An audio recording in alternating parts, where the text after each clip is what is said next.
신항만 기피시설과 랜드마크를 두고 부산 측의 입속 챙기기로 경남과 부산이 갈등 조짐을 보이고 있습니다.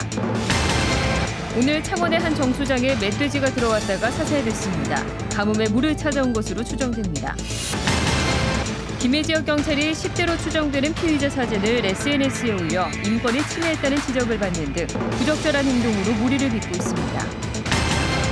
마산 해양신도시와 가포신항에 감사원 감사를 벌여 잘못된 국책 사업을 바로잡아야 한다는 목소리가 나오고 있습니다.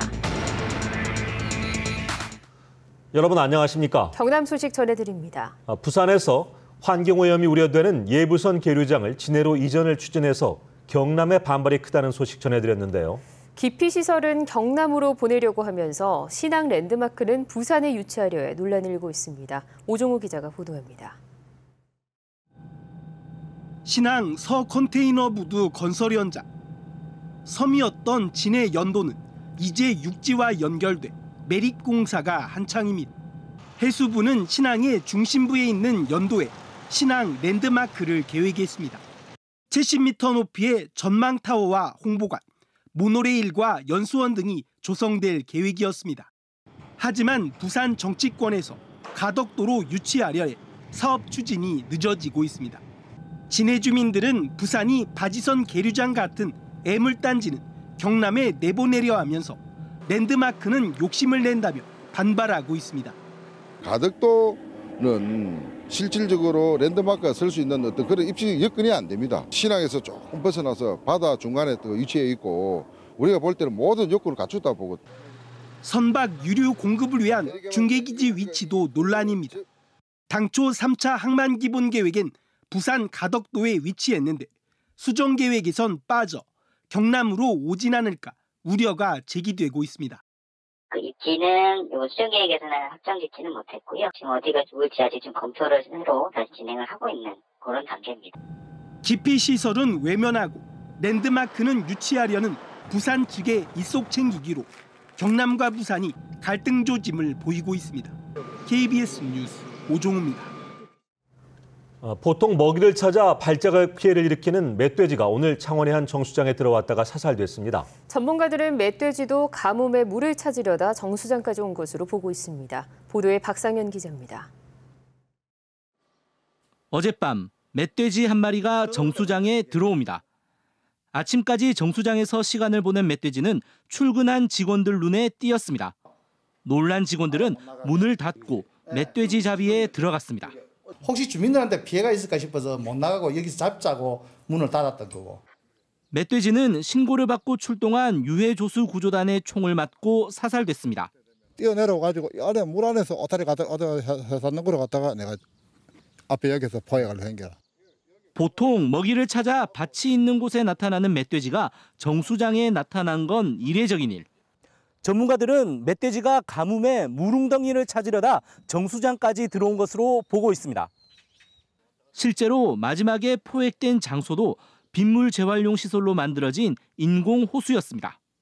멧돼지는 몸에 땀샘이 없어가지고 몸에서 나는 체열을 갖다가 시키기 위해서는 반드시 모욕을 해야 됩니다. 최근에 많이 가물어가지고 정수장에 있는 이제 물을 갖다 이용하기 위해서 출입을 한 것 같습니다. 사상 초유라는 가뭄 속에 야생 동물들도 물을 찾아 몸부림치고 있습니다. KBS 뉴스 박상현입니다. 어제 김해 한 편의점에서 강도 사건이 일어났는데 경찰이 용의자들의 얼굴을 SNS에 공개 물의를 빚고 있습니다. 이에 앞서 현장 출동 원칙을 지키지 않거나 하급자에게 갑질을 하던 상급자가 징계를 받는 등 일부 경찰관의 기강회의가 잇따르고 있다는 지적입니다. 김준원 기자입니다. 최근 김해 지역 커뮤니티 SNS에 올라온 글입니다. 스스로 경찰이라며 어제 새벽 김해에서 일어난 편의점 강도 사건의 제보를 받는다고 사진을 올렸습니다. 그런데 10대로 추정되는 용의자들의 얼굴이 고스란히 드러났습니다. 심지어 흉기로 위협을 받는 피해자 얼굴도 노출됐습니다. 논란이 일자 경찰은 게시글을 삭제하고 담당 형사가 범인을 빨리 잡으려는 의혹에 사진을 올렸다고 해명했습니다.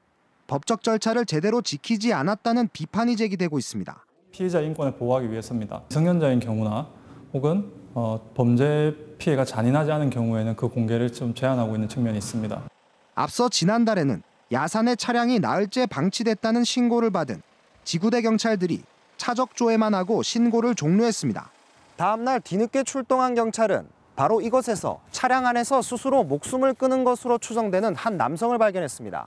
당시 경찰관은 현장 확인을 제대로 하지 않았다는 이유로 징계를 받았습니다.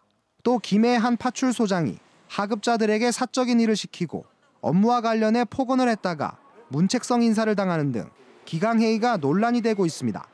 KBS 뉴스 김준원입니다.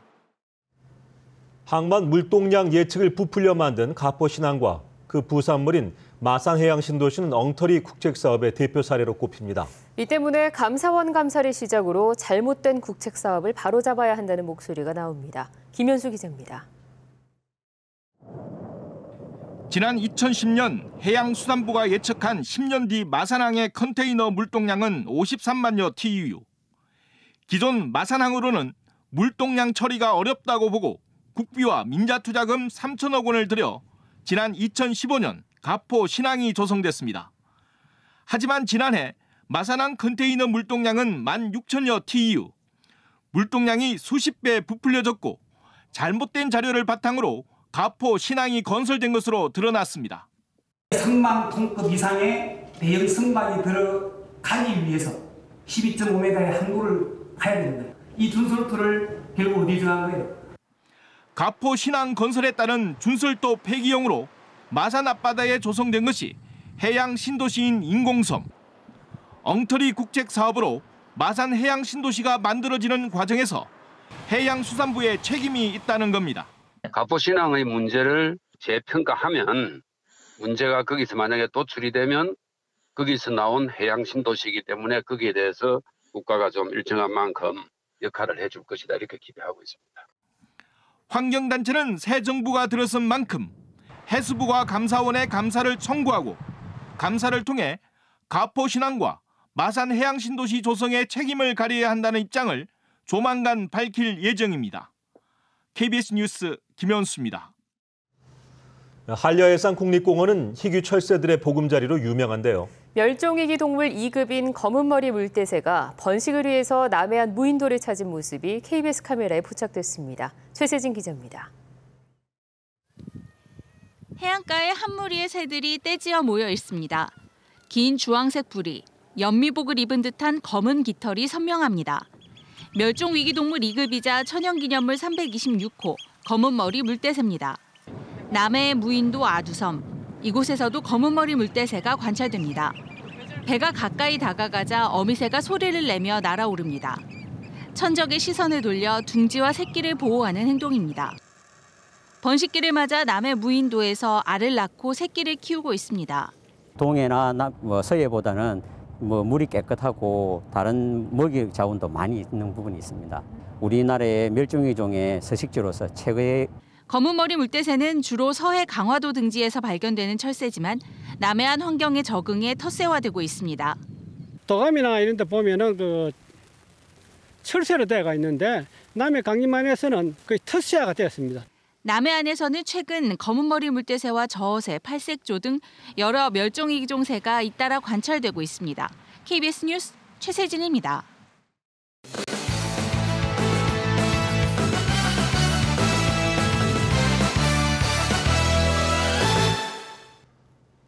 간추린 소식입니다.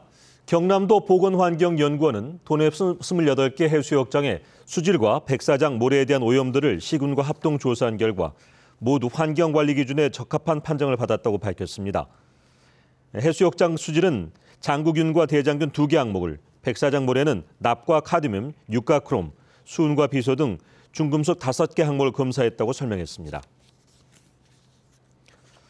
창원시 상권 활성화재단이 추진하는 골목 여행 문화 아카데미 국기 수료식과 전시 발표회가 오늘 창원시 창동 어울림센터에서 열렸습니다. 이번 문화 아카데미는 라인 댄스와 탱고를 비롯한 댄스 교실과 음악 수업 등 20개 광자에서 300여 명이 수료했으며 지난 2012년부터 지금까지 4천여 명이 이 프로그램에 참여했습니다. 창원시가 시내버스 불친절이나 불편사항을 이용자가 실시간으로 신고가 가능한 시스템을 다음 달부터 구축합니다. 근거리 무선 통신인 NFC 기능을 이용한 이 시스템은 시내버스 내부에 부착된 NFC 기능 스티커에 스마트폰을 접촉하면 자동으로 창원시 교통정책과 신고 페이지로 시내버스 노선과 운수업체 등이 인식되면서 이용자가 신고 사항만 작성하면 됩니다. 프로야구 정규 시즌 관중이 400만 명을 넘어섰습니다. 한국야구위원회 KBO는 지난 21일 올 시즌 341번째 경기에서 누적 관중 402만 5천 명을 넘어 400만 돌파 기록 가운데 역대 5번째에 해당한다고 밝혔습니다.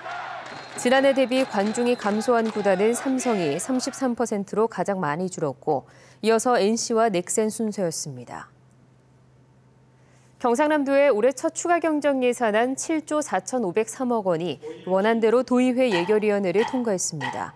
이는 올해 당초 예산안보다 4,930억 원, 7.1% 증액된 예산안으로 도로공사 토지보상금으로 대동에서 매리 구간 170억 원, 동읍에서 본강 구간 155억 원이 포함됐고 해양 플랜트 모듈 산업 생태계 조성과 LNG 클러스터 구축 타당성 조사 연구 용역비 등이 증액됐습니다.